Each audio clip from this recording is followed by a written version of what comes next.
2023 में डायग्नोसिस हुआ दोबारा मेरे को ये क्रोनिक डिजीज। और फर्स्ट डॉक्टर मेरी इमीडिएट वाइफ है।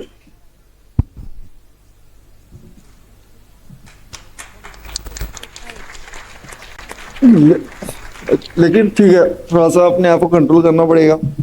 2023 में 23 तक मैं बिल्कुल फिट था, कुछ नहीं हुआ। और अचानक खांसी हुआ। खांसी के बाद मैं गया उधर हॉस्पिटल जाने के बाद जब मुझे पता चला कि मेरी किडनी में प्रॉब्लम है, ऑप्शन कुछ नहीं था। और ये बात अगर कोई कहता है कि किडनी ठीक नहीं होती तो मैं उस बात को नहीं मानता। 2005 में 4th stage kidney disease diagnose हुआ था और 2005 से 2023 तक मैं बिना एक मेडिसिन के, एक भी मेडिसिन नहीं खाया मैंने, न सर्दी की, न खांसी की, बुखार की। न मैं किसी डॉक्टर के पास जाता था, न मैं किसी से इलाज कराता था। अगर सर्दी खांसी बुखार होता था तो होम्योपैथी दवाई खा के अपने आप को ठीक करता था।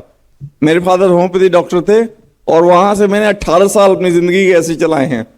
और उन्होंने न मैंने कोई रिपोर्ट कराई, न मैंने कोई टेस्ट कराया, कुछ नहीं, बिल्कुल हेल्दी था, कुछ भी नहीं हो रहा था। मैं इवेंट में काम करता हूँ, I travel across the world, पूरी दुनिया ट्रैवल की है मैंने इसी स्थिति में। और लोग कहते हैं कि नहीं होता, मैं सामने खड़ा हूँ। जो ये कहता है कि अगर एक बार प्रॉब्लम हो गई ठीक नहीं हो सकता, मैं सामने खड़ा हूँ। मैं सर को कब से फॉलो करता हूँ। मेरी वाइफ, जब हम 2023 में दोबारा डायग्नोस हुआ तो हम सर से नहीं मिले, मनीष सर को हम फॉलो करते थे, विश्वरूप सर को फॉलो करते थे। हमें कुछ नहीं पता था क्या करना है, बस हम उनका वीडियो देख करके मेरी वाइफ मेरा ट्रीटमेंट करती रहती थी और हमारा सब कुछ स्टेबल था, सारे रिपोर्ट स्टेबल चल रहे थे। हम पास में एक नेचुरोपैथी सेंटर था, वहां जाके हॉट वाटर भी करता था, थेरेपीज भी करवाता था जो सर बोलते थे। तब तक हम मिले नहीं थे, मैं डाइट नहीं फॉलो करता था। बट मेरा रिपोर्ट 2 साल पूरा स्टेबल रहा, मुझे कहीं जाने की जरूरत नहीं पड़ी। 2 साल के बाद, बिकॉज मैंने जैसे बताया मैं इवेंट करता हूँ, किडनी डिजीज होने के बाद भी मैं पूरे वर्ल्ड ट्रैवल करता रहा और कोई प्रॉब्लम नहीं थी किसी भी तरीके से। अनफॉर्चुनेटली बहुत 1 साल में बहुत ज्यादा ट्रैवलिंग हो गई, बॉडी हरास हो गया, पूरी बॉडी में गैस भर गया और गैस की वजह से ब्रीदिंग प्रॉब्लम हुई। तो फिर हम डॉक्टर के पास गए, डॉक्टर ने हमें दूसरे हॉस्पिटल में हॉस्पिटलाइज होने के लिए बोला। हॉस्पिटलाइज होने के बाद फिर हमें बताया गया कि आपको डायलिसिस करनी पड़ेगी।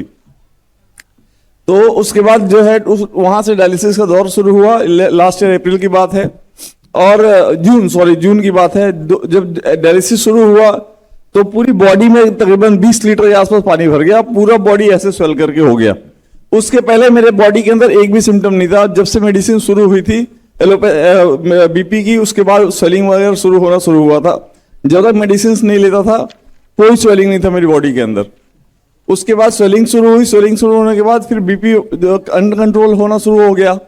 जब इन्होंने देखा कि डायलिसिस करना पड़ेगा तो I would not take the names, but उस हॉस्पिटल ने मेरी 8 डायलिसिस करी। 8 डायलिसिस करने के बाद जब नहीं हुआ और मैं 15 लाख रुपए खर्च हो गए, हमने बोला अब हमारे पास पैसे नहीं है, इंश्योरेंस का पैसा खत्म हो गया, तो फिर हम एम्स जाएंगे। हम एम्स गए, टचवुड उन्होंने अच्छी ट्रीटमेंट करी, डायलिसिस नहीं किया, दवाई से ही सब कुछ ठीक हो गया, बॉडी कंट्रोल हो गया। फिर हम बाटर ढूंढते थे, हमें कहीं मिल नहीं रहा था, तो फिर हम विश्वरूप सर के घर इनके उस पे गए, फरीदाबाद वाले सेंटर पे बाटर लेने गए थे। किस्मत हमारी देखिए, सर वहीं रिसेप्शन पे खड़े मिल गए हमारे को। और हम पिछले 2 साल से मिलने की कोशिश करते, मिल नहीं पा रहे थे। वहीं सर खड़े हुए रिसेप्शन पे मिले, हमने सर से बात की। सर हमें मतलब ही सो हम्बल, सो जेंटल कि हमें ले आके अपने कॉन्फ्रेंस रूम में बताया, सारी चीजें बताई। और ट्रस्ट मी, तब से मैं रोज घर पे हॉट वाटर इमर्शन कर रहा हूँ, लोअर लेग इमर्शन कर रहा हूँ, डीआईपी डाइट फॉलो कर रहा हूँ। दिसंबर से लेके अभी तक पहला रिपोर्ट जो था 47% जीएफआर आ गया था मेरा, फिर दोबारा डाउन हुआ और अब पिछले 3 महीने से बिल्कुल स्टेबल है सारा रिपोर्ट, कोई फ्लक्चुएशन नहीं है और हम चीजों को अच्छे से फॉलो कर रहे हैं और सारे सिम्टम चले के मैं सामने खड़ा हूँ। बीपी मेरा जो 170 180 से नीचे नहीं आता था, 240 तक जाता था, आज 130/60, 140/72 ऐसे रहता है। तो I am really thankful to my wife. Sir sorry, मैं पहले वाइफ को बोलूंगा बिकॉज इनिशियल के 2 साल में इसने ही ट्रीटमेंट करी मेरी घर, होम ट्रीटमेंट। और अभी भी सर के गाइडेंस में और मैडम के गाइडेंस में हम लोग घर पे काम ट्रीटमेंट कर रहे हैं। वी डोंट गो एनीवेयर, मतलब आप लोगों की वजह से बहुत सारी चीजें और जितने लोग ठीक हो रहे हैं। मतलब मैं अपना एग्जाम्पल बताता हूँ, समझने वाली बात है। जैसे एक जख्म लगने के बाद कट के ठीक हो जाता है, वैसे अंदर का सेल है वो भी करके ठीक हो जाता है।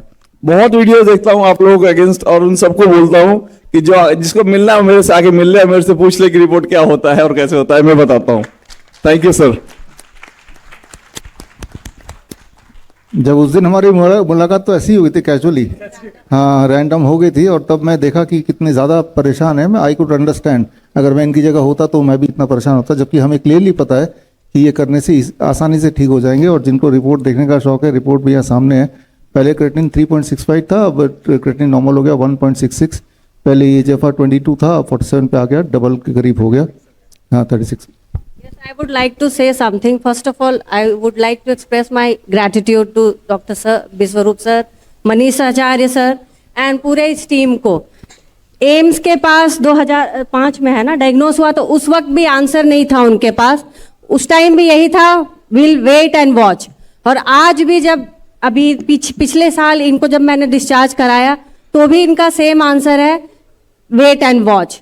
बहुत सारी चीज़ें कॉम्प्लिकेशंस डेवलप हो गई, हार्ट के सैक में पानी भरना, लंग्स में पानी भर जाना, पूरे बॉडी में पानी भर जाना, ये कहीं ना कहीं मतलब चीज़ों को याद नहीं रख पा रहे थे, बड़बड़ाना, बोलना, ब्रेथलेसनेस चल रही थी। और मैंने इनको हॉस्पिटल के अंदर आईसीयू के अंदर डॉक्टर कैसे इनको वेंटिलेटर तक पहुंचा दिया, मैंने लाइव देखा हुआ है। इसीलिए डॉक्टर के अंदर एलोपैथिक मतलब देखा जाए तो सिर्फ इट्स एन इमरजेंसी के लिए है और किसी चीज़ के लिए नहीं है। अगर लाइफस्टाइल डिजीज है, क्रॉनिक डिजीज है, तो हमें अपने लाइफस्टाइल को सुधारने की ज़रूरत है और कुछ भी करने की ज़रूरत नहीं है। डाइट ठीक करना है, और सर ने जैसे DIP diet, zero fold therapy और टाइम एज मेडिसिन, बस इनको करके मैंने ये रिजल्ट देखा। और BP के लिए मैं एक और चीज़ बोलना चाहूँगी, मैंने ये DIP diet religiously last 3 month से फॉलो कर रही हूँ, फिर भी थोड़ा बहुत BP शूट अप करता था, अराउंड 160, 170, कभी कभी 250 भी चला जाता है जब इनको एक इवेंट में एक्सर्शन ज़्यादा हो जाता है।